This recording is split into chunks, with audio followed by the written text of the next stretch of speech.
बिस्मिल्लाहिर्रहमानिर्रहीम। अस्सलाम वालेकुम। I am Salim and I will teach you chemistry. उम्मीद है आप सब लोग खैरियत से होंगे। Welcome to the class of E cat fun gate. आज हम चैप्टर 1 एंड 2 जो है वो पढ़ेंगे, तो चलते हैं चैप्टर 1 और 2 की तरफ। आप पेज 1 देख रहे हैं और केमिस्ट्री को अगर डिफ़ाइन करना चाहें तो केमिस्ट्री के बारे में हम ये कहते हैं कि chemistry is the science of matter. इस पूरी यूनिवर्स में अगर हम देखें तो दो तरह की चीज़ें हैं, मैटर है और एनर्जी है। तो chemistry is related with the matter. तो वो टर्म्स जो केमिस्ट्री में बार बार यूज़ होती हैं, तो उनका एक इंट्रोडक्शन शॉर्ट हम देख लेते हैं। अब देखिए, मैटर जो है, मैटर की क्लासिफिकेशन है कि फ़िज़िकल क्लासिफिकेशन हो सकती है इसकी और केमिकल क्लासिफिकेशन हो सकती है। फ़िज़िकल क्लासिफिकेशन जो है मैटर की on the basis of physical state है। लिहाजा मैटर यानी आप ये कहें कि हमें नज़र कैसे आएगा, अगर हम देखना चाहेंगे तो मैटर सॉलिड, लिक्विड, गैस और प्लाज्मा की फॉर्म में नज़र आता है। और इसकी जो केमिकल क्लासिफिकेशन है कंपोजिशन की बेस पे, तो वो दो हैं, प्योर मैटर होता है और इम्प्योर मैटर होता है। प्योर मैटर को सब्सटेंस कहते हैं और इससे रिलेटेड एमसीक्यूज डेवलप हो सकते हैं। इम्प्योर मैटर को मिक्सचर बोलते हैं। प्योरिटी के मीनिंग क्या है?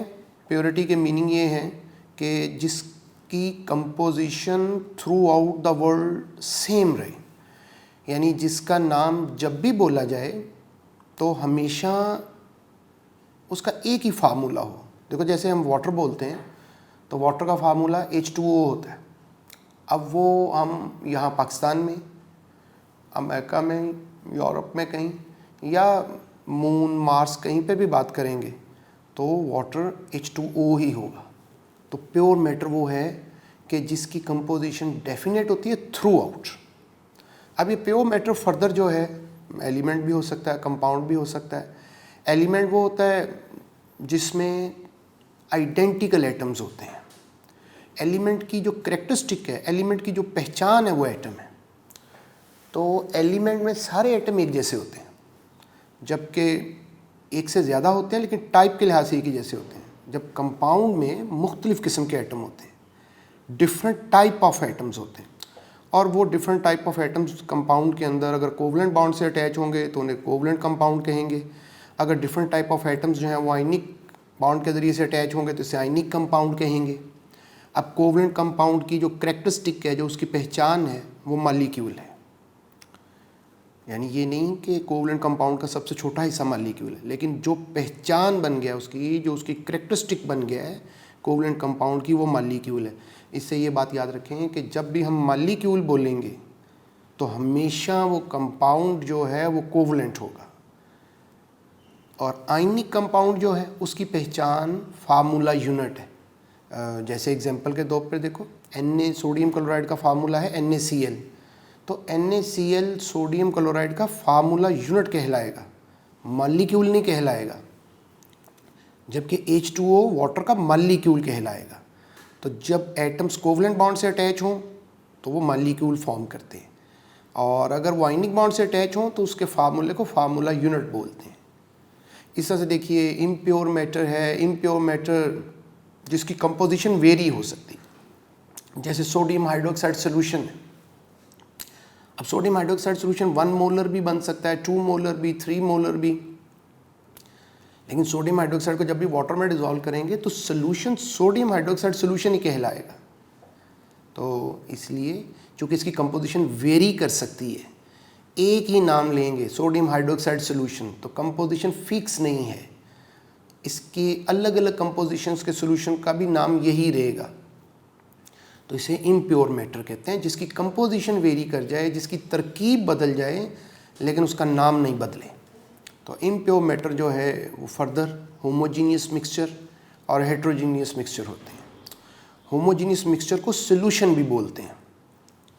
हेट्रोजीनियस मिक्सचर और होमोजीनियस मिक्सचर में ये फ़र्क है कि होमोजीनियस मिक्सचर में जो उस मिक्सचर के कंपोनेंट्स हैं वो नेकेड आई से अलग अलग नज़र नहीं आएंगे। जब हम सोडियम हाइड्रोक्साइड को वाटर में डिज़ोल्व करेंगे तो सोल्यूशन बनने के बाद सोडियम हाइड्रोक्साइड और वाटर सेम नज़र आएंगे। शुगर को वाटर में डिज़ोल्व किया है वो एक ही फेज़ में आ जाएंगे। हेट्रोजीनियस मिक्सचर में ये होगा, जैसे सैलड है तो सैलड के अंदर डिफरेंट चीज़ें जो हैं सब वो अलग अलग नज़र आएंगी, अलग से नज़र आएंगी। जैसे सॉल्ट है, सोडियम क्लोराइड और सैंड है, हम मिक्स कर लें अलग अलग नज़र आएंगे। तो ये तो कि भाई मैटर जो हमने केमिस्ट्री में पढ़ना है उसमें एलिमेंट बोलेंगे, कंपाउंड बोलेंगे, मिक्सचर बोलेंगे, मॉलिक्यूल, फार्मूला यूनिट बोलेंगे। अब आइए, इन टॉपिक्स को हमने एंट्री टेस्ट के लिए प्रिपेयर करना है। तो इसका ये जो शुरू का हिस्सा है जो अभी थोड़ा जैसे हमने देखा है, तो आप देखो इसमें कुछ क्वेश्चन कैसे वो पूछ कैसे सकते हैं हमसे क्वेश्चन। अभी क्वेश्चन नंबर 1 देखें। क्वेश्चन नंबर 1 में which of the following is a substance. Option है air, diamond, steel and milk. तो इसका आप आंसर सोचेंगे और आपको पेज 1 के साथ ही पेज 19 भी नज़र आ रहा है हिंट्स एंड सोल्यूशन का। उस पे इसका कोई हिंट और सोल्यूशन भी मौजूद है, लेकिन आप पहले ख़ुद इसे एक दफ़ा अटैम्प्ट करेंगे। अभी देखो सब्सटेंस, अभी ऊपर हमने पढ़ लिया है कि सब्सटेंस प्योर मैटर है जिसकी कंपोजिशन वेरी नहीं कर सकती है। तो एयर की कंपोजिशन तो वेरी करती है। एयर जो है वो डिफरेंट रीजन में उसकी कंपोजिशन डिफरेंट होती। एयर लोअर लेवल में लोअर एल्टीट्यूड पे उसकी कंपोजिशन और है, हायर एल्टीट्यूड पे कंपोजिशन और है। जैसे हम कहते हैं कि स्ट्रेटोस्फीयर में ओजोन है और जो है ट्रोपोस्फीयर, स्ट्रेटोस्फीयर अलग अलग हैं। ओजोन एक ख़ास रीजन के अंदर मौजूद होती। तो एयर की कंपोजिशन तो वेरी कर जाती है, इसके बावजूद उसे एयर कहते हैं। तो ये सब्सटेंस नहीं है। फिर डायमंड है, डायमंड कार्बन से मिलके बना है, इसमें कार्बन के अलावा कुछ नहीं है, तो ये प्योर मैटर है। स्टील, माइल्ड स्टील होता है, मीडियम स्टील होता है, हार्ड स्टील है, इसकी कंपोजिशन वेरी करती है। बीसियों किस्म के स्टील हैं। मिल्क की कंपोजिशन वेरी करती है, तो मतलब स्किम मिल्क हो सकता है, उसके अंदर फैट, प्रोटीन, मिनरल्स, वाइटामिन्स अलग अलग हो सकते हैं अगर हम अलग अलग सोर्सेज से मिल्क कलेक्ट करेंगे।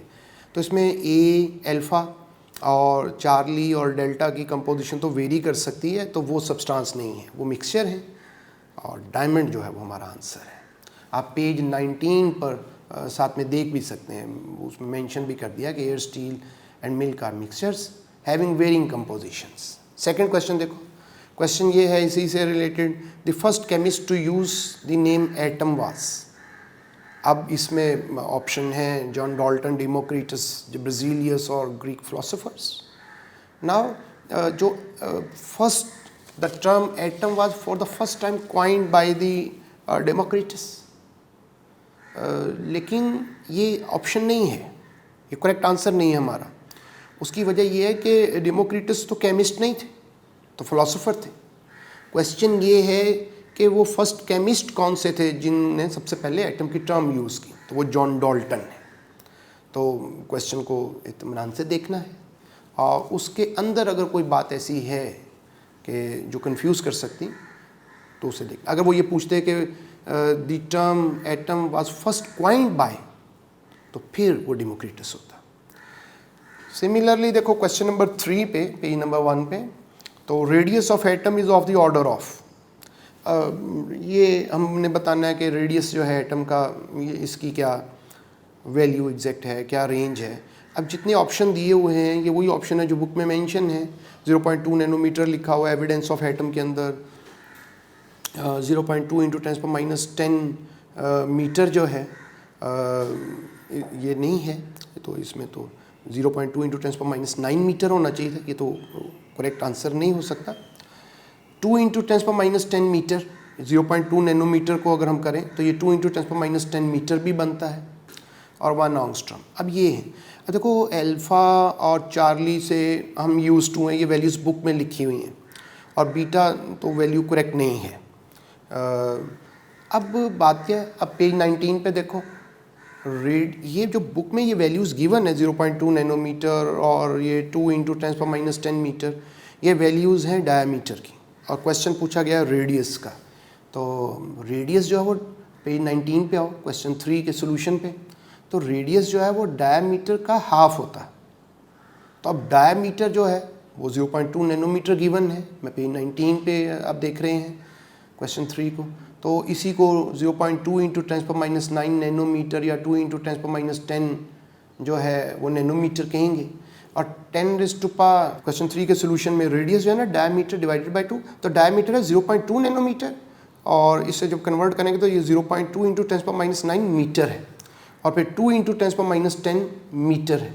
तो 10⁻10 मीटर को ऑंगस्ट्रम कहते हैं, लिहाजा इसे 2 ऑंगस्ट्रम भी कह सकते हैं। तो अब ये डायमीटर की वैल्यूज़ हैं। हमें रेडियस बताना है तो इसको हाफ कर लें, तो 2 ऑंगस्ट्रम को हाफ करेंगे तो 1 ऑंगस्ट्रम बन जाएगा। तो ये रेडियस है, लिहाजा इसमें जो करेक्ट आंसर है वो हमारा डेल्टा है। अब आइए मॉलिक्यूल की तरफ। तो मॉलिक्यूल एटम के बाद हमारी बुक में मॉलिक्यूल डिस्कस करते हैं। मॉलिक्यूल की अगर क्लासिफिकेशन करें तो मॉलिक्यूल की classification on the basis of atomicity हो सकती है, on the basis of nature of atoms हो सकती है, on the basis of size of molecule हो सकती है। तो अब on the basis of atomicity जो है तो मॉलिक्यूल मोनोटॉमिक मॉलिक्यूल होते हैं, पॉलीटॉमिक मॉलिक्यूल होते हैं। मोनोटॉमिक मॉलिक्यूल जब बात करेंगे तो इसकी एग्जांपल आप पेज 1 पे देखें तो इसकी एग्जांपल मोनोटॉमिक की नोबल गैसेज ही हो सकती हैं। तो ये नोबल गैसेज जो है वो मोनोटॉमिक मॉलिक्यूल की एग्जांपल है, यही एग्जांपल है सिर्फ मोनोटॉमिक मॉलिक्यूल की। और जो पॉलीटॉमिक मॉलिक्यूल है which have more than 1 atoms, वो एक जैसे भी हो सकते हैं, डिफरेंट भी हो सकते हैं। एटॉमिसिटी की डेफिनेशन क्या होती है? Number of atoms present in 1 molecule of a substance.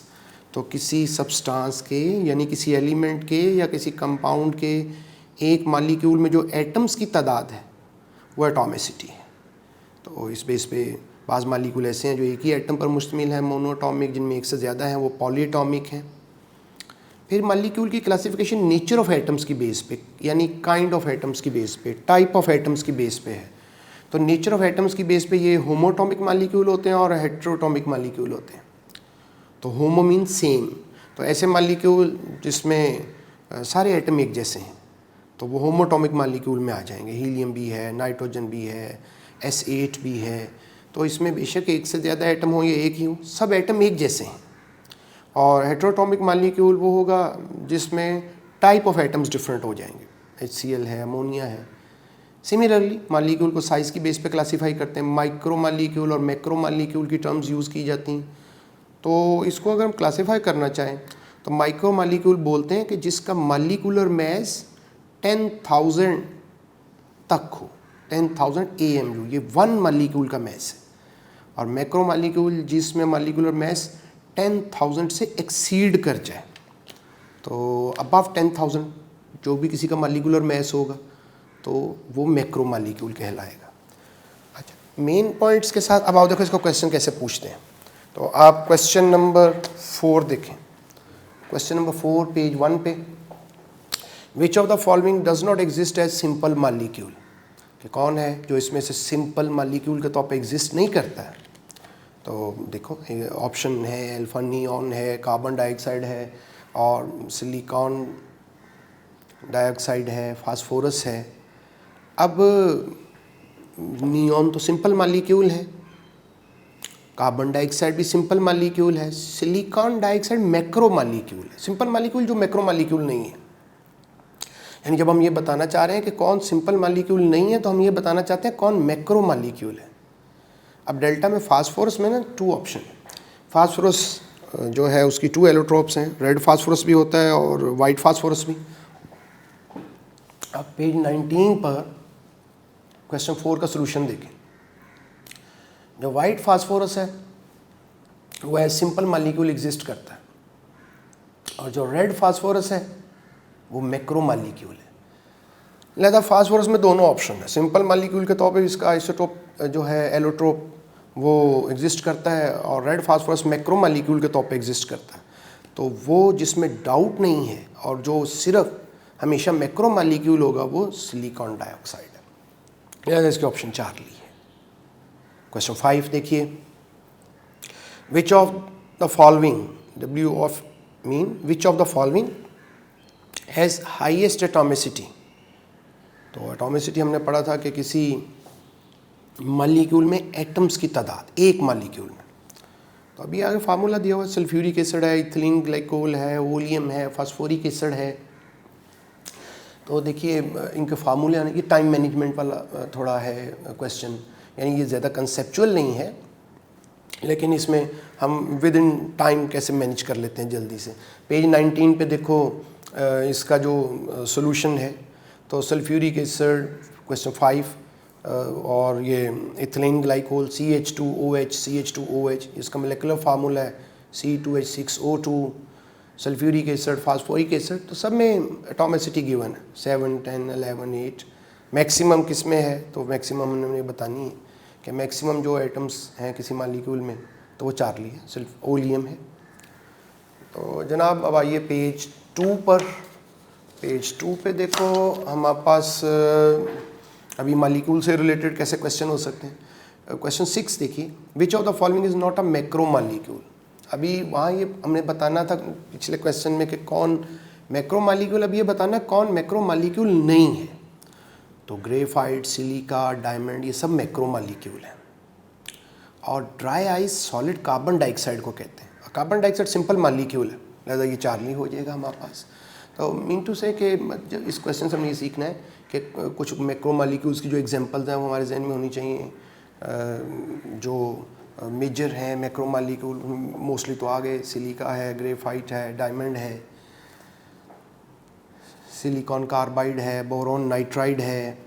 तो ये जो हैं मैक्रो मालिक्यूल हैं सब। क्वेश्चन 7 देखो, एटॉमिसिटी ऑफ माल्टोज इज। अब एटॉमिसिटी पूछने का एक तरीका ये भी है, तो थोड़ा उन्होंने फार्मूला ऐसा कोई पूछ सकता हमसे कि हमें जल्दी से थोड़ा सोचना पड़े, उसमें फ़ौरन अटैम्प्ट नहीं कर सके। माल्टोज सुक्रोज का ही, जो सुक्रोज का फार्मूला वही माल्टोज का फार्मूला। तो आप पेज 19 पे देखो क्वेश्चन 7 के लिए, तो सुक्रोज का फार्मूला C12H22O11, जिसे शुगर कहते हैं। माल्टोज का भी ये फार्मूला। तो इसमें आप देख लो टोटल एटम्स जो काउंट करेंगे तो वो 45 बनेंगे। फिर मैक्रो मालिक्यूल में एक बहुत फेमस मैक्रो मालिक्यूल जो है ना, वो हमारे पास हेमोग्लोबिन है। तो हेमोग्लोबिन जो है, इस हेमोग्लोबिन में उसका फार्मूला गिवन है, मैं पढ़ देता हूँ पेज से, पेज 2 पे। C जो है वो 3036, H जो है वो 4832, ऑक्सीजन जो है 816 और N जो है 842, S8 Fe4। अब ये जो इसका फार्मूला है, मालिक्यूलर फार्मूला, ये अलग अलग सोर्सेज पे कुछ अलग तरीके से है, मतलब कुछ क्लियर ज़्यादा नहीं है, वाज़े एक ही फार्मूला सब पे नहीं है मौजूद। तो इसलिए मैंने साइड पर हेमोग्लोबिन के ना एम्पिरिकल फार्मूला ऑफ हेमोग्लोबिन भी लिख दिया, मॉलिक्यूलर फार्मूला भी लिख दिया है, और नीचे रेफरेंस भी बता दिया है कि ये जो फार्मूला यही करेक्ट है। और ये क्रिस्टोफर एन प्रेस्कॉट, ये ओ लेवल की बुक है, तो ये स्टूडेंट्स इसे मोस्टली यूज़ करते हैं। तो ये फार्मूला है इसका करेक्ट, इसे एम्पिरिकल फार्मूला भी है, मॉलिक्यूलर फार्मूला भी। इससे रिलेटेड जो क्वेश्चंस हैं, क्वेश्चंस ये मतलब इसमें हमें याद रखना है, इसकी एटॉमिसिटी वो 10,000 है और it contains nearly 10,000 atoms. Molar mass इसका 68,000 ग्राम पर मोल है, मोलर मैस बोला, ठीक है। अगर इसका मॉलिक्यूलर मैस बोलते तो फिर ये 68,000 AMU हो जाता है। तो ये मोलर मैस है। यहाँ से इसके क्वेश्चन जो है ना वो डेवलप होते हैं कि आप बताइए कि जो हेमोग्लोबिन का मॉलिक्यूल है वो बुक में ये मेंशन है कि वो हाइड्रोजन एटम से 68,000 टाइम्स हैवियर है। तो ये हाइड्रोजन एटम से 68,000 टाइम्स हैवियर है। थोड़ा वो चेंज कर सकते हैं, हाइड्रोजन मॉलिक्यूल से कितना हैवियर होगा, तो वो फिर 34,000 हो जाएगा, क्योंकि हाइड्रोजन एटम का मैस 1 था और हाइड्रोजन मॉलिक्यूल का मैस 2 है। तो अब 34,000 हाइड्रोजन मॉलिक्यूल लेंगे तो वो 68,000 डबल होके एटम्स बन जाएंगे। इस तरह से वो पूछ सकते हैं कि भाई हीलियम से कितना हैवियर है। हीलियम का मैस 4 होता है, तो 68,000 को 4 से डिवाइड कर दें आप, तो ये इतना टाइम्स हैवियर होगा। नियॉन से ये कितना हैवियर हो सकता है, नियॉन का मैस 20 होता है, तो 68,000 जो कि मोलर मैस है हीमोग्लोबिन का, उसे 20 से डिवाइड कर दें तो ये 3400 आ गया। तो नियॉन से हीमोग्लोबिन जो है वो 3400 टाइम्स हैवियर है, यानी कि नियॉन का जो मैस 20 है उससे अगर 3400 से मल्टीप्लाई करेंगे तो हीमोग्लोबिन का मैस बन जाएगा। तो इससे कुछ इस तरह के क्वेश्चन हीमोग्लोबिन के बन सकते हैं। इसका फंक्शन आपको मालूम है कि it carries oxygen from lungs to all parts of body. Atomicity इसकी जेन में रखें, फार्मूला याद रखने की ज़रूरत नहीं है, एज अ रेफरेंस थोड़ा अंदाज़ा हो जाए कि इसमें आयरन के कितने एटम हैं, बस ये थोड़ा। अब आइए आइन। आइन जो है ना वो दो तरह के हैं, केटाइन है, एनाइन है। तो पहले है फॉर्मेशन, आइन केटाइन, इसके ये MCQ समझे कैसे पूछ सकते हैं हमसे। तो इसमें फॉर्मेशन जो है, केटाइन जब भी फॉर्म करेंगे पॉजिटिव आइन, तो ये हमेशा एंडोथर्मिक प्रोसेस है, हमें एनर्जी देनी ही पड़ती है हमेशा केटाइन फॉर्म करने के लिए। एनाइन अगर तो यूनी नेगेटिव आइन फॉर्म करना है, यानी कि एक ही इलेक्ट्रॉन ऐड करना है, तो ये एक्सोथर्मिक प्रोसेस है। लेकिन अगर एक इलेक्ट्रॉन ऐड कर लिया और उसके बाद हम फर्दर इलेक्ट्रॉन ऐड कर रहे हैं, तो वो फिर एंडोथर्मिक प्रोसेस हो जाएगा। तो केटाइन ऑलवेज एंडोथर्मिक प्रोसेस, जब भी पॉजिटिव आइन बनाएंगे तो हमेशा एनर्जी देनी पड़ेगी। और नेगेटिव आइन में अगर एक इलेक्ट्रॉन ऐड कर रहे हैं, पहला फर्स्ट इलेक्ट्रॉन न्यूट्रल एटम में यूनी नेगेटिव आइन फॉर्म कर रहे हैं, तो एक्सोथर्मिक है, वरना ये फिर एंडोथर्मिक हो जाएगा। साइज़ है, पॉजिटिव आइन का साइज़ हमेशा न्यूट्रल एटम से स्मॉलर होता है। R stand for radius, radius of positive ion. R naught का मतलब है रेडियस ऑफ न्यूट्रल एटम, और नेगेटिव आइन का जो रेडियस है वो न्यूट्रल एटम से हमेशा ज़्यादा होता है। साइज़।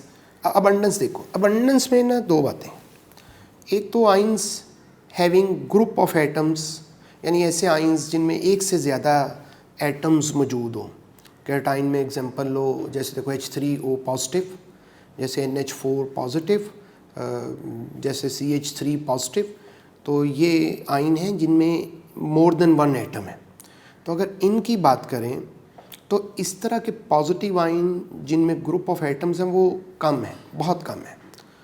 और अगर नेगेटिव आइन में बात करें तो ऐसे नेगेटिव आइन जिनमें ग्रुप ऑफ एटम्स हैं वो बहुत ज़्यादा है, वो ज़्यादा अबंडेंट है। PO4 -3SO4 sulphate -2, MnO4 -2 MnO4 -1, ClO4 -1 ClO3 -1।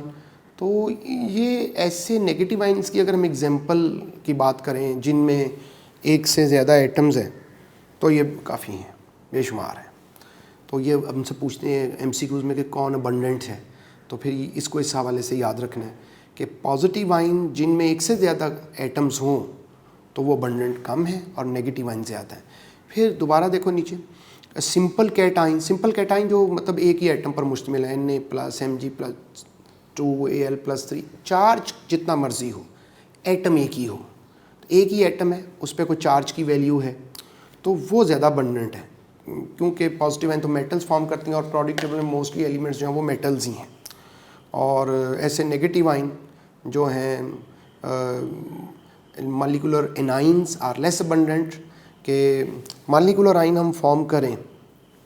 Molecular ions क्या होते हैं, यानी कि अभी हम देखेंगे कि मॉलिक्यूलर आइन और ions having group of atoms में ये फ़र्क है कि मॉलिक्यूलर आइंस वो हैं कि जिनमें एक से ज़्यादा एटम्स तो हैं लेकिन वो नेचुरली एग्जिस्ट नहीं कर रहे हैं।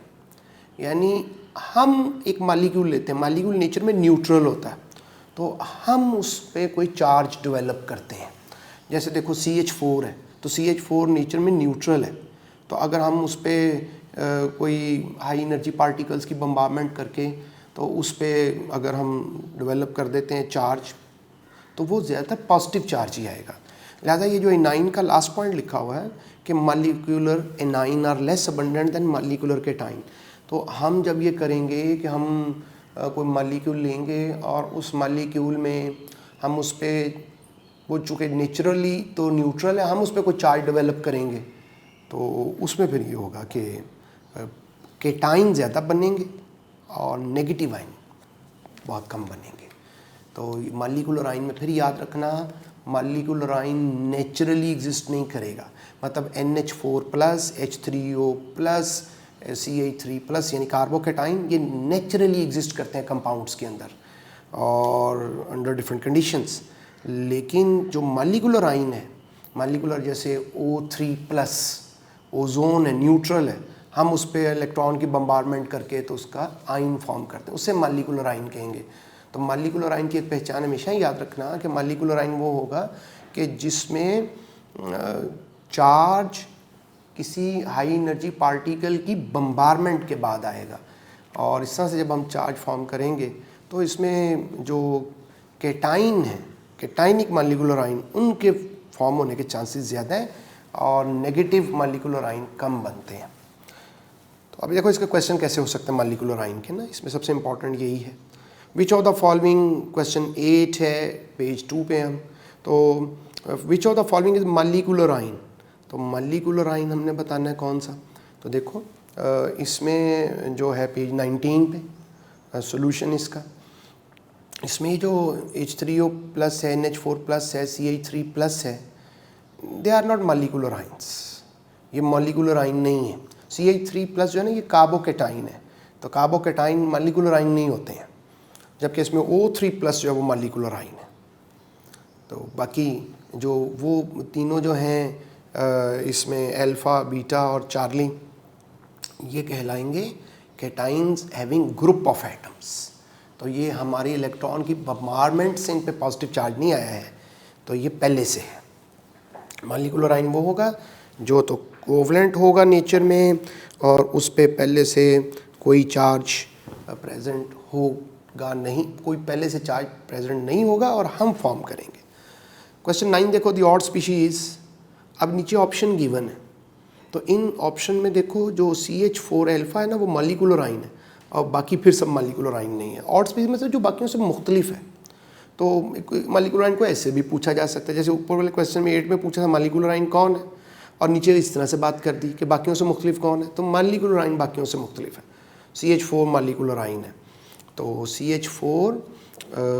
CH4 मीथेन गैस है, नेचुरल है और न्यूट्रल होती है, तो हमने इस पर चार्ज फॉर्म किया। क्वेश्चन 10 देखो, विच of the following is not use in the formation of molecular ion. तो देखिए इसमें पेज 19 पे देखो, तो इसमें जो है ना जो डेल्टा है, बीम ऑफ न्यूट्रॉन कभी किसी को आयनाइज नहीं कर सकते, न्यूट्रॉन की प्रॉपर्टी है। बाकी कैथोड रेज इलेक्ट्रॉन्स को कहते हैं, एक्स रेज हैं, अल्फा रेज हैं, तो ये सब तो हाई एनर्जी पार्टिकल्स हैं, ये कर देंगे इसे, तो न्यूट्रॉन किसी को आयनाइज नहीं कर सकते। स्लाइड 3 पे और इसको देखते हैं, रिलेटिव मोलर मैस। तो रिलेटिव होता है ना, जैसे कहते हैं रिश्तेदार, तो जिससे कोई ताल्लुक़ होता है, इस तरह से जब हम किसी का मैस लेते हैं तो मैस लेते हुए हम जब किसी से रिलेट करके मैस लेते हैं तो उसे रिलेटिव मोलर मैस बोलते हैं। और हम जब किसी का मोलर मैस लेते हैं तो कार्बन से रिलेट करके लेते हैं ना, कार्बन 12 से। तो एक तो ये जब रिलेटिव मोलर मैस, पेज 3 पे देखो, तो रिलेटिव मोलर मैस जो है ना उसमें जब हम बात करते हैं तो कौन सी टर्म्स यूज़ हो सकती हैं इस हेडिंग के अंदर, मोलर मैस की हेडिंग के अंदर। तो देखिए अगर तो वो सब्सटेंस कोई एलिमेंट है तो मैं एलिमेंट के लिए, मैस के लिए टर्म्स मैस नंबर बोलते हैं, रिलेटिव एटॉमिक मैस बोलते हैं, उसे AR से रिप्रेजेंट करते हैं, एवरेज एटॉमिक मैस बोलते हैं। एग्जांपल भी है, रिलेटिव एटॉमिक मैस H का जो है वो 1.008 है एक आइसोटोप का, और जो एवरेज एटॉमिक मैस क्लोरीन के आइसोटोप्स का है वो 35.5 AMU है। अगर कोई कोवलेंट कंपाउंड है तो आपको पहले बताया था कि जब कोई कंपाउंड कोवलेंट होगा तो वो हमेशा उसमें मॉलिक्यूल होंगे, और मॉलिक्यूल तो इसलिए उसके मैस को मॉलिक्यूलर मैस बोलते हैं, और कंप्लीटली बोलेंगे relative molecular mass. Example water है, 18 AMU इसका मैस है, MR से इसे रिप्रेजेंट करते हैं। अगर आयनिक कंपाउंड है तो आयनिक कंपाउंड में चूँकि फार्मूला यूनिट होता है, फार्मूला यूनिट का मैस फार्मूला मैस कहलाएगा। NaCl इसकी एग्जांपल हो गई। एक बात आपने याद रखनी है कि जब हम बात कर रहे हैं atomic mass, molecular mass, formula mass, तो इन सब के यूनिट AMU आएंगे। हमेशा याद रखना, जब भी AMU लिखेंगे तो ये तब लिखेंगे जब हम जिसकी बात कर रहे हैं वो कोई एक एटम है, कोई एक मॉलिक्यूल है, या कोई एक फार्मूला यूनिट है। तो एक एटम है, एक मॉलिक्यूल है और एक फार्मूला यूनिट है, तो फिर उसका मैस जो है वो ऐसे AMU में हम डिस्क्राइब करते हैं। फिर बोल दें कि अगर किसी के मैस के साथ AMU लिखा है तो इसका मतलब है कि वो एंटिटी जो है वन है। और या ये कह लो कि अगर हमें एक एटम, एक मॉलिक्यूल या एक फार्मूला यूनिट का मैस बताना है तो उसके यूनिट्स AMU लिखेंगे। अब आओ जी, इसमें 1 AMU के कुछ कन्वर्जन यूनिट्स हैं कि 1 AMU को अगर हम किलोग्राम में मेंशन करें तो ये 1.661 इंटू 10⁻⁻27 किलोग्राम है। इसी तरह से ग्राम में ये 10⁻⁻24 बन जाएगा और मिलीग्राम में ये 1.661 इंटू 10⁻⁻21 मिलीग्राम है। और लास्ट में ये कि 1 AMU जो है ना it is reciprocal of Avogadro's number. तो ये एवोगैड्रोस नंबर का रेसिप्रोकल होता है। क्वेश्चन कैसे हो सकते हैं, ये इससे काफ़ी क्वेश्चन बन सकते हैं और इम्पॉर्टेंट है MCQs के हवाले से ये टॉपिक। तो देखो जैसे 1 AMU इज़ इक्वल टू, तो 1 AMU जो है ना इज़ इक्वल टू, तो ये जब भी हम पढ़ रहे क्वेश्चन 11 है और 1 AMU जो है ना ये जो हमने पढ़ा ऊपर के 1.661 इंटू 10⁻⁻27 किलोग्राम, तो ये असल में 1 प्रोटॉन का मैस है। ये 1 प्रोटॉन का मैस है, किलोग्राम में या ग्राम में बताना है तो 10⁻24 हो जाएगा। तो ये इसलिए क्वेश्चन 11 जो है, क्वेश्चन 11 पेज 19 पे देखो तो इसका आंसर जो वो डेल्टा है। तो ये मैस ऑफ 1 प्रोटॉन है, 1 मोल प्रोटॉन का मैस नहीं है ये, ठीक है, ये अपने जहन में रखना है। तो ये 1 मोल प्रोटॉन का मैस नहीं बल्कि ये 1 प्रोटॉन का मैस है किलोग्राम में, तो मैस इसलिए ये डेल्टा आंसर हो जाएगा। क्वेश्चन 12 देखो इसमें कैसे पूछेंगे, इसमें यही है कि हमें आयरन के 3 आइसोटोप्स गिवन हैं, आयरन F54, 56, 57, उनकी रिलेटिव अबंडेंस भी दे दी है, तो उसका एवरेज एटॉमिक मास पूछ लें। जैसे नियॉन का हमारी बुक में एग्जांपल 1 है, तो कोई थोड़ा ऐसा चेंज कर दें वो, तो आपको मालूम है कैसे करते हैं इसे। जैसे ये करते हैं कि आयरन का जो एटॉमिक रिलेटिव अबंडेंस है उसको आइसोटोपिक मास से मल्टीप्लाई कर देते हैं, यानी 54 को जो उसका आइसोटोपिक मास है 5 से मल्टीप्लाई कर देंगे जो उसकी रिलेटिव अबंडेंस है, प्लस 56 को 95 से मल्टीप्लाई कर देंगे, प्लस 57 को 5 से मल्टीप्लाई कर देंगे।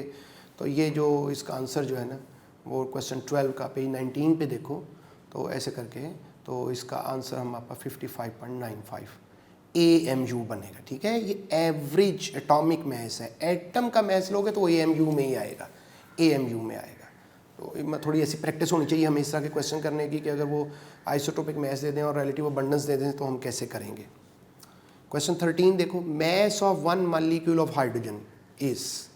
अब नीचे ऑप्शन अगर हम देखें तो हाइड्रोजन के जो मॉलिक्यूल का मैस है ना वो 2.02 या 2.016 ही होता है, लेकिन अभी क्या बोला था कि मॉलिक्यूल बोलेंगे तो उसके मैस के यूनिट AMU होंगे, AMU होंगे।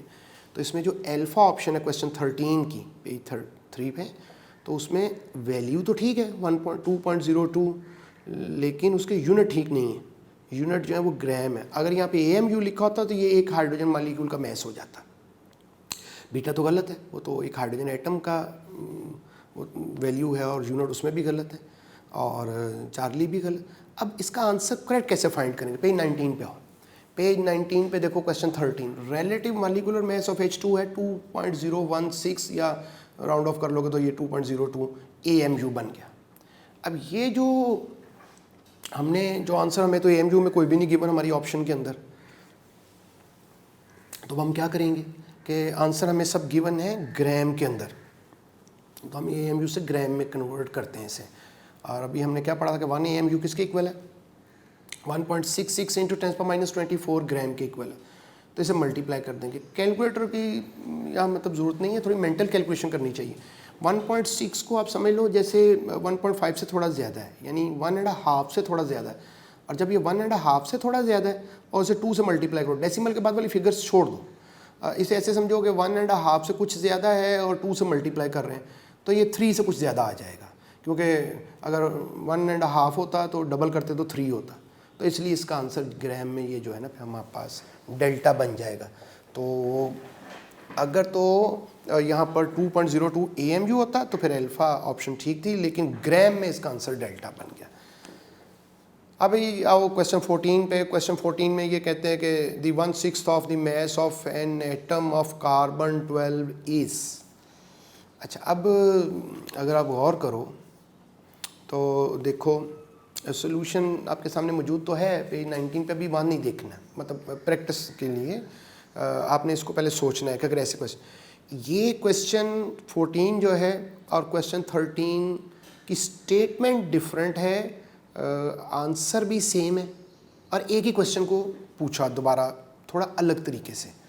मतलब देखो अब 14 पे और 19 में देखें तो अगर हमने कार्बन 12 के मास का 1/6 लेना है तो कार्बन 12 यानी कार्बन के एटम का मास 12 है, उसका 1/6 लेंगे, 6 से डिवाइड कर देंगे तो ये 2 AMU आ जाएगा।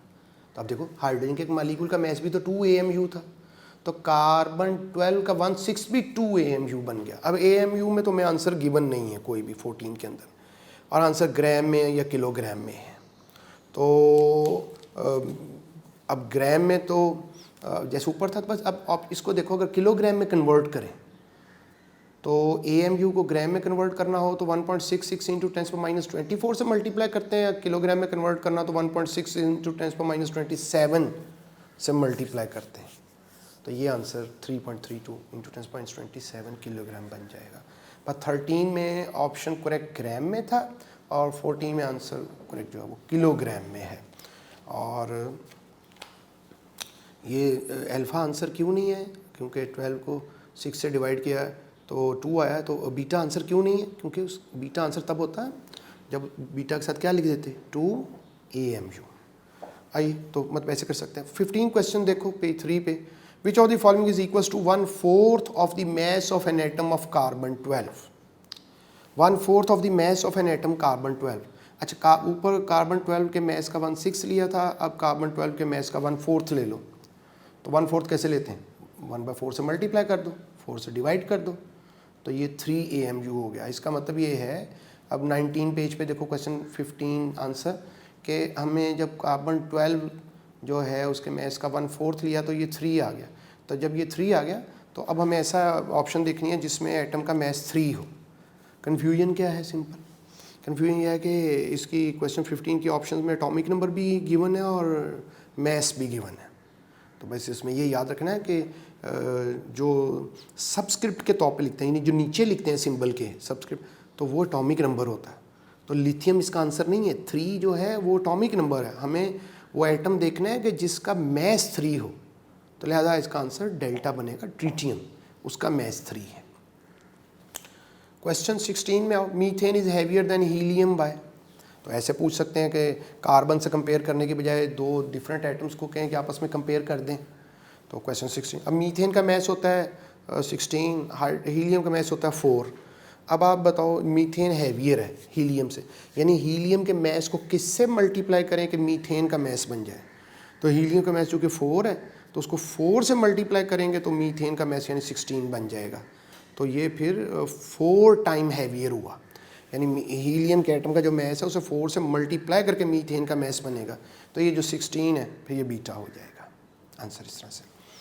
अब क्वेश्चन 17 है, मतलब ये सिलेबस से समझ लो कि थोड़ी एक ज़्यादा बात है, लेकिन ये मुख्तलिफ बुक्स के अंदर या ऑनलाइन या इस तरह के क्वेश्चंस बाज़ पेपर्स में नज़र आते हैं।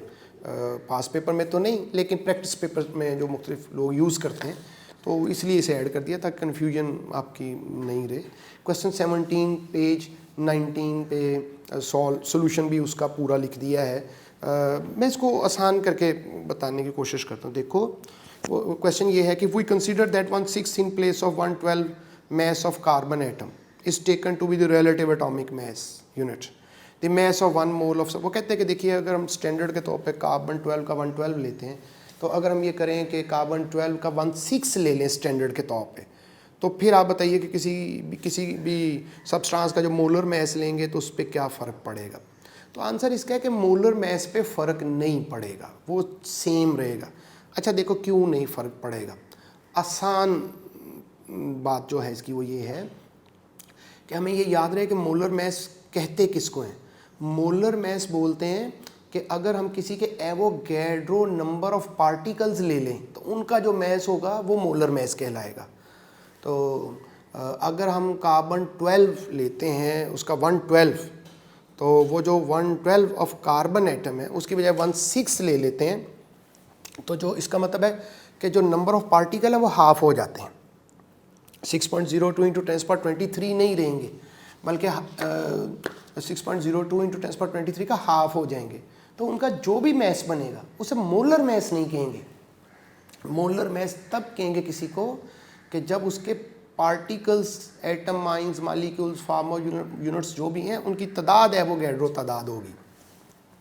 तो इसलिए मोलर मैस कहलाने के लिए तो चूँकि हमें उतने ही पार्टिकल फिर लेने पड़ेंगे, तो मैस सेम रहेगा। एक तो ये, या इसे ऐसे समझ लो कि mass constant quantity. Molar mass Avogadro particles के मैस को बोलते हैं। और जब भी हम किसी अगर 112 के बजाय 16 भी ले लेंगे तो हम पार्टिकल्स हाफ कर रहे हैं, उसका मैस हाफ तो हो जाएगा लेकिन वो मोलर मैस नहीं कहलाएगा। मोलर मैस तभी कहलाएगा जब हम पार्टिकल्स एवोगैड्रो तादाद में लेंगे। 17 से रिलेटेड कोई आए बात तो आप याद रखिएगा कि मैस चेंज नहीं होता, चाहे 16 लें चाहे कोई और फ्रैक्शन ले लें स्टैंडर्ड के तौर पे। क्वेश्चन 18 देखो।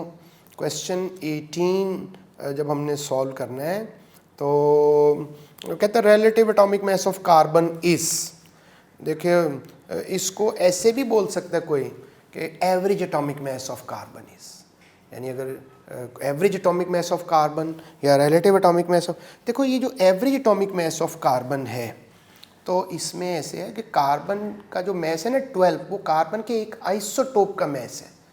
और अगर हम कार्बन का एवरेज एटॉमिक मास लेंगे तो उसके बाकी आइसोटोप्स भी कंसिडर करने पड़ेंगे। और कार्बन के आइसोटोप 12, 13, 14 हैं, तो वो उन आइसोटोप्स और उनकी रिलेटिव अबंडेंस को जहन में रखते हुए जब हम इसका एवरेज मास लेते हैं तो वो अल्फा बनता है। तो इसकी प्रैक्टिस का मकसद ये है कि अगर क्वेश्चन वो ऐसे पूछ लें कि average atomic mass of carbon, तो हम फ़ौरन 12 पर नहीं टिक करते। तो वो जो कार्बन का मास 12 लेते हैं वो कार्बन के एक आइसोटोप का मास है। तो ले जाए, ठीक है जनाब, आप इधर पेज नंबर 4 पे आ जाएं। और दूसरी तरफ वो जो हिंट्स एंड सोल्यूशन है उसमें भी हम जो है ना वो पेज जो है ना वो अभी उस 19 पे रहते हैं। ठीक है, चलो तो अभी कुछ उसमें मिल जाएंगे हमें क्वेश्चन। अभी देखो जी 4 पे है, आइसोटोप्स हैं। तो आइसोटोप्स जो हैं, आइसोटोप डेफिनेशन तो आइसोटोप्स की है, हमें पता होनी चाहिए।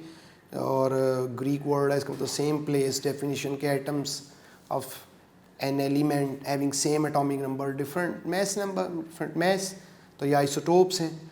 फ्रेडरिक सॉडे हैं जो 1913 में ये फिनोमिनन जो है इसे डिस्कवर किया और फिर 1921 में नोबेल प्राइज़ भी मिला उन्हें। पहले तो यही समझते थे कि किसी एलिमेंट के तमाम एटम एक ही जैसे होते हैं, तो ये उनको कैसे अंदाज़ा हुआ कि ये मुख्तलिफ भी हो सकते हैं।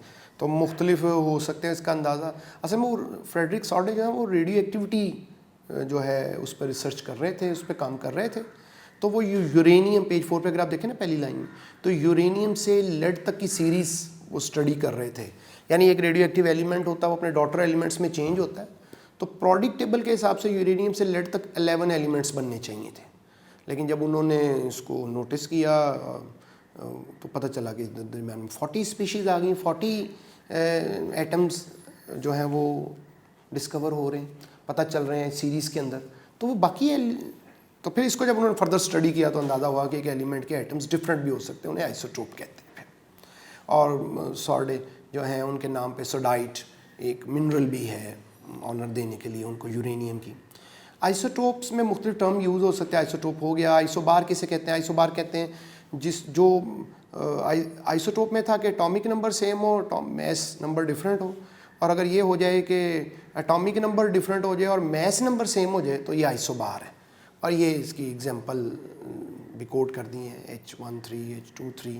तो अब ये देखो, आमतौर पर ये जो कंसेक्यूटिव एलिमेंट होते हैं, यानी एक एलिमेंट है तो उससे अगला एलिमेंट होता है, तो ये सीरीज़ में है। इस तरह से ये sulphur, chlorine, argon, potassium, calcium, इन सब का वो आइसोटोप्स ले लिए हैं कि जिनका एटॉमिक मैस जो है वो मैस नंबर जो है वो 40 है, और सल्फ़र का एटॉमिक नंबर 16 है, क्लोरीन का 17, आर्गॉन का 18, पोटेशियम का 19, कैल्शियम का 20। तो इनके एटॉमिक नंबर डिफरेंट हैं, मैस सेम है, तो ये आइसोबार कहलाते हैं। आइसोटोन उन्हें बोलते हैं कि जो कि जिनमें नंबर ऑफ न्यूट्रॉन सेम होगा, आइसो मीन सेम। तो ये हमेशा कोई मुख्तलिफ एलिमेंट होंगे और उनमें जैसे एग्जांपल देखो H13 और हीलियम 24, तो 3 में से 1 को माइनस कर दें तो ये न्यूट्रॉन आ जाएंगे, 4 में से 2 तो 2 आ जाएंगे, 3 में से 1 तो ये भी 2 हो जाएंगे। तो इन्हें आइसोटोन बोलते हैं। क्वेश्चन कैसे इसका कुछ पूछ सकते हैं हमसे, आइसोबार डिफरिंग, वो कहते हैं आइसोबार में क्या बात मुख्तलिफ होती है। देखो आइसोबार में ये तो तय है ना कि एटॉमिक नंबर तो उनका डिफरेंट होता, तो प्रोटॉन डिफरेंट होंगे हमेशा, प्रोटॉन डिफरेंट है तो इलेक्ट्रॉन भी डिफरेंट होंगे हमेशा, तो इनमें न्यूट्रॉन भी डिफरेंट होंगे हमेशा, इनमें कोई चीज़ सेम नहीं हुआ करती। कोई भी एग्जांपल से आप देख भी सकते हैं इसे। तो इनमें जो 19 है इसमें आइसोबार में याद रखो इलेक्ट्रॉन प्रोटॉन क्यों डिफरेंट है, एटॉमिक नंबर डिफरेंट है, और इनका मैस नंबर सेम है, तो उसी मैस नंबर को जब एटॉमिक नंबर में से माइनस करेंगे तो H का 3 में से 1 माइनस किया और हीलियम के लिए 3 में से 2 माइनस किया तो न्यूट्रॉन डिफरेंट आएंगे। लिहाजा ऑल ऑफ दीज, डेल्टा इसका ऑप्शन है। क्वेश्चन नंबर 20 देखो, क्वेश्चन नंबर 20 में बोथ द एटम एंड आइन of isotope of sodium Na1123 है।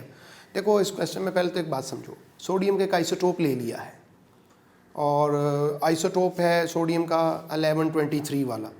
अब वो कह रहे हैं कि इसी आइसोटोप का एटम ले लें और इसी का आइन ले लें, चूँकि ये मेटल है तो इसका आइन पॉजिटिव आइन होगा। तो देखो सोल्यूशन पेज 19 पर क्वेश्चन नंबर 20, तो हम ले रहे हैं कि 11 सोडियम ले रहे हैं एलिमेंट और उसी का पॉजिटिव आइन ले रहे हैं, तो इनको कंपेयर करना है। यानी जब स्टेटमेंट पढ़ोगे तो ये ऐसे है कि एटम एंड आइन, यहाँ तक रुक जाओ, एटम एंड आइन ऑफ आइसोटोप ऑफ सोडियम, तो ये आइसोटोप से अलग वक्फे से पढ़ो ज़रा। तो अब देखो जी, जो एलिमेंट हैं सोडियम और दोनों का एटॉमिक नंबर सेम है, लिहाजा उनमें इलेक्ट्रॉन जो हैं वो जो है हमारे पास सेम होंगे, एटॉमिक नंबर सेम है, इनके प्रोटॉन सेम होंगे और दोनों में 11 प्रोटॉन है। लेकिन यहाँ पे प्रोटॉन 23 लिखे हुए हैं, इसलिए वो तो नहीं है। प्रोटॉन सेम हैं दोनों के लेकिन 11 हैं। इसी तरह से दोनों में इलेक्ट्रॉन डिफरेंट होंगे क्योंकि पॉजिटिव आइन में से तो इलेक्ट्रॉन कम हो गए हैं और जो इनमें न्यूट्रॉन्स की तादाद सेम है। तो एक एटम और उसके पॉजिटिव आइन में न्यूट्रॉन सेम होते हैं, न्यूट्रॉन सेम होते हैं। तो यही इसका आंसर है चार्ली। 21 देखो क्वेश्चन, रेशो ऑफ न्यूक्लियॉन्स। देखो ये जो न्यूक्लियॉन है ना, न्यूक्लियॉन नंबर या मैस नंबर, दोनों टर्म यूज़ होती हैं। इसका मतलब है प्रोटॉन प्लस न्यूट्रॉन। तो O16, ये 16 इसका न्यूक्लियॉन नंबर है, प्रोटॉन प्लस न्यूट्रॉन। O18 में 18 इसका nucleon number, proton plus neutron. तो पहले O16 है फिर 18 है। क्वेश्चन 21 का सोल्यूशन देखो पेज 19 पे, तो 16/18 रेशो लेनी, तो 8/9 आ गया, अल्फा आंसर हो गया इसका। 22 में which of the following elements have no relation between them. X unknown element है, बस उसका एटॉमिक नंबर भी लिख दिया सब में और में मैस नंबर भी लिख दिए हैं। तो अभी जो ऊपर हम सीख के आए हैं तो उसको जब आप अप्लाई करोगे तो देखो ए जो है वो तो आइसोटोप बनेंगे, बी जो है सोल्यूशन 19 पे देखो ज़रा, तो बी आइसोबार बनेगा क्योंकि मैस नंबर सेम है, एटॉमिक नंबर डिफरेंट है। चार्ली आइसोटोन बनेंगे, 614 है, 816 है। डेल्टा में कोई जो है ना रिलेशन नहीं है इन तीनों में से, लिहाजा आंसर इसका डेल्टा बनेगा। फिर पेज 4 पे आओ, classification on the basis of number of isotopes है। ये MCQ बन सकता है कि आप ये बताइए कि एलिमेंट्स कौन हैं जिनमें एक ही आइसोटोप है, किस में 2 हैं, कौन मोनो आइसोटोपिक है। तो ये एक जो है इसमें हमने लिस्ट बना ली है कि फ्लोरीन, आयोडीन, आर्सेनिक, गोल्ड वगैरह ये मोनो आइसोटोपिक हैं। वैसे तो मोनो आइसोटोपिक टोटल को 26 होते हैं, हमारी बुक में ये 4 हैं मोनो आइसोटोपिक जिनमें एक ही आइसोटोप होता है। एक ही आइसोटोप का मतलब है फ्लोरीन है, तो फ्लोरीन का एटॉमिक मैस जो है वो 19 है। इसका मतलब यूनिवर्स में फ्लोरीन के जितने भी एटम होंगे सबका मैस 19 ही होगा, सबका मैस 19 होगा। इसके अलावा कोई फ्लोरीन का एटम एग्जिस्ट नहीं करता, इसे मोनो आइसोटोपिक कहते हैं। तो फिर वो एलिमेंट जिनमें 2 आइसोटोप है, देखिए वो भी एक लिस्ट है। 3 वाले सल्फ़र के 4 हैं, निकल के 5, कैल्शियम प्लेडियम के 6, कैडमियम के 9, टिन 11, सिल्वर 16। यहाँ तक तो करीब वही हैं ज़्यादातर जो बुक में लिखे हैं, बस उसको एक जगह हमने कर लिया नोट। अभी थोड़ी 2-3 बातें सिर्फ नॉलेज बेस्ड कि भाई मैक्सिमम आइसोटोप किसी के कितने हो सकते हैं, तो वो सीजियम और जीनॉन के हैं 36 हैं। मैक्सिमम स्टेबल किसी के कितने हो सकते हैं, तो वो टिन के हैं 10 हैं, इससे ज़्यादा किसी के स्टेबल आइसोटोप नहीं है। सीजियम जीनॉन में हमने स्टेबल अनस्टेबल दोनों कंसिडर कर लिए थे। और मिनिमम आइसोटोप्स किसके हैं, 0 स्टेबल आइसोटोप है पोलोनियम और बिस्मिथ के। अभी आइसोटोप्स में क्या बातें सेम हो सकती हैं, क्या डिफरेंट हो सकती हैं, पेज 4 पे देखो इसकी एक लिस्ट बना दी आपको कि अब एटॉमिक नंबर इनका सेम हो सकता है होता है और मैस नंबर डिफरेंट होता है, प्रोटॉन सेम होते हैं, न्यूट्रॉन डिफरेंट होते हैं, केमिकल प्रॉपर्टीज सेम है, फिजिकल डिफरेंट है, इलेक्ट्रॉनिक कॉन्फ़िगरेशन जो है वो सेम होती है, हाफ लाइफ डिफरेंट होती है, प्लेस प्रोडिक्ट टेबल में सेम होती है, और रेट ऑफ रिएक्शन यानी स्पीड ऑफ रिएक्शन डिफरेंट होती है। और कैसे डिफरेंट होती है, जो लाइटर आइसोटोप होती है उनका रेट ऑफ रिएक्शन ज़्यादा होता है। मतलब ये इसमें बात ज़हन में रखी जा सकती है एमसीक्यू के लिए। सामने पेज पे ना वाटर और उसके वाटर या ड्यूट्रियम ऑक्साइड और हाइड्रोजन ऑक्साइड ले लिए और एक कंपैरिजन, कोई ये वैल्यू याद रखने की ज़रूरत नहीं, लेकिन इस कंपैरिजन से एक चीज़ सीखनी है कि जो आइसोटोप है उस आइसोटोप के नतीजे में यानी हाइड्रोजन से अगर ड्यूट्रियम में चेंज हो रहे हैं तो उसके रिज़ल्ट में फिर जो है वो प्रॉपर्टीज़ फिजिकल जो चेंज होती है तो क्या चेंज कैसे हो सकती हैं। फ्रीजिंग पॉइंट ज़्यादा है, बॉइलिंग पॉइंट ज़्यादा है, डेंसिटी ज़्यादा है, पीएच ज़्यादा है। तो इसमें एक लाइन में मैं ये बताता हूँ आपको, जब ड्यूट्रियम आ जाता है ना तो हाइड्रोजन बॉन्डिंग जो है ना वो थोड़ी वीक हो जाती है। मतलब वो हाइड्रोजन बॉन्डिंग उसमें इस तरह से हो जाती है कि वो आयनाइज कम होता है, वीक नहीं, मतलब हाइड्रोजन बॉन्डिंग जो है वो थोड़ी स्ट्रांग हो जाती है ड्यूट्रियम ऑक्साइड में, और उसके रिजल्ट में उसकी जो हाइड्रोजन आइन है वो कम हो जाते हैं। तो हाइड्रोजन आइन और पीएच जो हैं वो एक दूसरे के इन्वर्स होते हैं। तो मतलब अगर बस ये इसमें ज़हन में टेबल से हम ये रख लेंगे कि अगर आइसोटोप चेंज हो रहा है तो उसमें freezing point, boiling point, density, pH ये ज़्यादा हो जाते हैं। अब आइए जनाब पेज नंबर 5 पे, पेज नंबर 5 पे इसी की अभी है कंटिन्यूटी, और उधर जो है हम दूसरी तरफ पेज 20 पे आ जाते हैं। दूसरी तरफ हम आ जाते हैं पेज नंबर 20 पे, और इधर हम पेज नंबर 5 पे जो है वो आ गए। अभी देखिए स्लाइड 5 है आपके सामने। तो ये एक रिलेशनशिप बताया between mass number of isotopes and atomic number. देखिए हम किसी के आइसोटोप्स अपनी मर्ज़ी से नहीं फॉर्म करते, आइसोटोप एटम को ही कहते हैं। तो ऐसा नहीं कि हम किसी का आइसोटोप जो है डेवलप कर रहे हैं।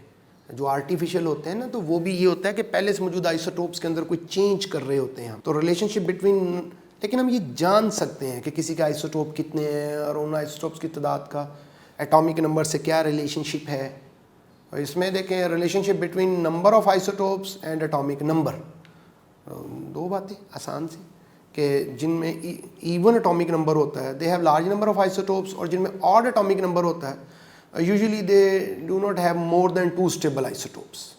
तो उसमें ये तो जो ऑड एटॉमिक नंबर, ऑड चीज़ जो है ना वो कम होती है, तो ऑड वालों के स्टेबल आइसोटोप्स भी कम हैं और इवन वालों के ज़्यादा है। इस तरह से relationship between relative abundance and mass number. तो इसमें ऐसे है कि वो अब ऊपर एटॉमिक नंबर से आइसोटोप्स को रिलेट किया था, मैस नंबर से रिलेट कर रहे हैं। तो इसमें कोई बुक की स्टेटमेंट है याद रखनी कि ऐसे आइसोटोप्स जिनका मैस नंबर 4 से डिवाइड हो सकता है, मल्टीपल ऑफ 4 है, तो जो 4 से डिवाइड हो सकता है ऐसे कह लें, तो वो बहुत अबंडेंट है। तो ये 5 एलिमेंट्स हैं, oxygen, silicon, iron, calcium, magnesium, ये 50% of the earth crust form करते हैं।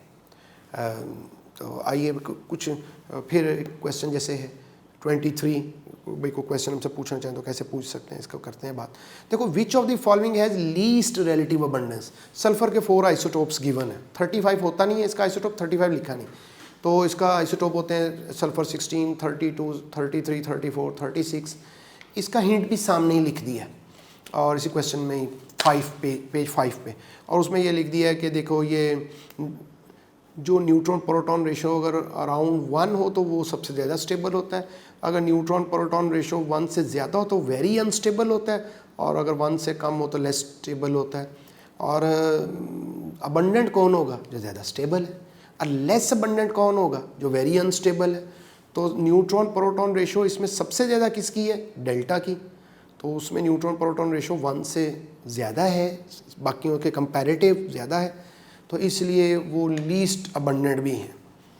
नीचे एक जो हमने बुक में डाटा गिवन है कि टोटल आइसोटोप्स कितने हैं, तो 23 का आंसर तो हो गया ना कि 23 जो है, इधर पे 20 पे भी आप देख सकते हैं कोई डेल्टा है, रीज़न भी बता दी कि टोटल आइसोटोप 580 हैं, उन 580 में से 280 नेचुरल हैं, उन 280 में से 240 जो हैं वो नॉन रेडियो एक्टिव है, 40 रेडियो एक्टिव हैं, 580 में से 300 आर्टिफिशियल हैं। अगर टोटल रेडियो एक्टिव देखें तो 300 आर्टिफिशियल और 40 जो नेचुरल हैं वो मिलकर तो 340 ओवरऑल रेडियो एक्टिव हो गए। अब ये जो 240 नॉन रेडियो एक्टिव हैं, इनमें से सबसे ज़्यादा वो हैं जिनमें इवन एटॉमिक नंबर है और इवन मैस नंबर है, तो उसे एक्स इवन से रिप्रेजेंट कर दिया। एक्स मतलब कोई भी सिंबल हो सकता है यहाँ पे। तो ये 154 है, ये भी बुक का डेटा है। बाकी फिर 240 में से कितने बच गए? 126। उन 126 में odd odd, even odd, odd even, ये तीनों आ जाएंगे। और उनमें से भी सबसे जो है जो ऑड वाले हैं वो तकरीबन 86 हैं। तो एक ये ज़हन में रहे थोड़ा MCQs के लिए। अभी देखो एक और क्वेश्चन करते हैं, क्वेश्चन 24। क्वेश्चन नंबर 24 में इस तरह का क्वेश्चन अटैम्प्ट करना है हमने पेज 5 पे। तो देखो हमें वो कहते हैं कि let A 20 B = 25, average mass दिया हुआ है, यानी A का मैस समझ लो कि 20 है और B का मैस 25 है, ये मैस हैं, और एवरेज मैस इनका 23 है। तो परसेंटेज ऑफ A बता दें। तो इसको आइसोटोप्स की परसेंटेज कैसे फाइंड करते हैं, अगर इस तरह का क्वेश्चन आए तो ये इससे रिलेटेड है। तो देखो नीचे एक हिंट दिया हुआ है, इसी क्वेश्चन 24 पे लिखा हुआ है कि fractional difference over isotopic difference in 200। तो ये जो आंसर आएगा ये परसेंटेज होगी। अभी फ्रैक्शनल डिफरेंस क्या होता है वो भी लिख दिया है कि by taking difference of boron and average mass. अभी देखिए बोरॉन क्या ना बी एंड एवरेज मैस। देखो हमने ए की परसेंटेज मालूम करनी थी ना, तो ए की परसेंटेज मालूम करनी है तो फ्रैक्शनल डिफरेंस का मतलब होगा बी और एवरेज मैस, बी के मैस में और एवरेज मैस में जो डिफरेंस है वो फ्रैक्शनल डिफरेंस कहलाएगा। तो आइसोटोपिक डिफरेंस का मतलब ए और बी दोनों के मैस में जो डिफरेंस है। और पेज 20 पे देखो, पेज 20 पे क्वेश्चन नंबर 24 है। तो क्वेश्चन नंबर 24 जो है वो हमारे पास वही हिंट यूज़ करके दिखाया गया है कि परसेंटेज ऑफ ए कैसे मालूम करनी थी। तो पहले फ्रैक्शनल डिफरेंस देखो कैसे मालूम किया है। फ्रैक्शनल डिफरेंस क्या था? बी का मैच था 25 और एवरेज मैच था 23। तो ये डिफरेंस 2 का हो गया, और दोनों आइसोटोप के मैच में डिफरेंस 5 का है। 100 से मल्टीप्लाई किया तो ये इसका डिफरेंस जो है ना वो हमारे पास आ गया। तो इसी तरह से एक और क्वेश्चन पे प्रैक्टिस के लिए दिया। देखो बोरॉन के 2 आइसोटोप है B10 B11, एवरेज मैस 10.8 है, परसेंटेज कहते हैं B10 की बताएं। तो आप पेज 20 पे देखो, ऑन सेम स्केल आप इसी तरह से करेंगे। परसेंटेज बी की मालूम करनी है तो पहले ऊपर फ्रैक्शनल डिफरेंस लोगे, यानी कि B11 और एवरेज मैस में जो डिफरेंस है तो वो 0.2 का आ गया, और दोनों आइसोटोप्स के मैस में डिफरेंस 1 का है। तो ये आंसर फिर 25 का जो है ना वो हमारे पास इस लिहाज से वो बीटा जो है ना वो हमारे पास बन जाएगा। तो डियर स्टूडेंट्स, यहाँ पे आज का लेक्चर क्लोज़ करते हैं, इसे रोकते हैं। कल इससे नेक्स्ट हम फिर टॉपिक जो है मैस स्पेक्ट्रोमीटर वहाँ से शुरू करेंगे। आप इसके इन क्वेश्चंस की खुद भी प्रैक्टिस कीजिए, और जहाँ प्रॉब्लम हो तो उसको सॉल्यूशन पे बार बार देखिए, वरना आप उसका फीडबैक दीजिए, उसके मुताबिक उसको देख लेंगे। Thank you.